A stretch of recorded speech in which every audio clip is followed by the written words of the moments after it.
আরে আমার তো অনেক পানি তেষ্টা পেয়েছে, আমি এক কাজ করি এই কুয়া থেকে পানি তুলে খাই। আরে আমার মাথায় একটা বুদ্ধি এসেছে, আমি আগে আমার কুয়ার পানি শেষ করব না, আমি আগে ওর পানি খেয়ে নিই। কিং প্লিজ আমাকে এক বালতি পানি দাও, আমার কুয়া থেকে পানি উঠছে না। আরে ও তো সব পানি খেয়ে নিয়েছে, আমি এক কাজ করি আবারও এক বালতি পানি তুলি। আরে কিং মনে হয় সত্যিই বোকা, আমি আবারও একটা কাজ করি আবার ওর পানি খেয়ে নিই। কিং তুমি যদি আমাকে পানি না দাও এবার আমি সত্যি মরে যাব, দয়া করে আমাকে পানি দাও। আরে আমি তো মানুষের কষ্ট সহ্য করতে পারি না, ও তো আবারও আমার পানি খেয়ে নিল। এই লালা দয়া করে আমাকে এক বালতি পানি দাও, আমার কুয়া থেকে আর পানি উঠছে না। যা ভিখারি, আমি তোকে কেন পানি দিব। দেখি আরেকবার চেষ্টা করে দেখি যদি আরেকবার পানি ওঠে।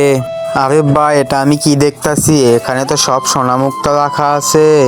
এই কিং যেভাবে হোক আমার এই গুপ্তধন লাগবে। আরে আমার এক বালতি সোনা দিয়ে হবে না, আমার সবগুলো গুপ্তধনই লাগবে। বন্ধুরা তোমাদের সাহায্য লাগবে, তার আগে তোমরা একটা ম্যাজিক দেখো। প্রথমে তোমরা ভিডিওতে লাইক দিবে, তারপরে চ্যানেলটি সাবস্ক্রাইব করবে, তারপরে শেয়ারে চাপ দিয়ে এখানে ক্লিক করে এরকম ম্যাজিক তোমরাও করতে পারবে। শয়তান লোভী কোথাকার, তোর গুপ্তধন চাই না, এই রে গুপ্তধন নিয়ে।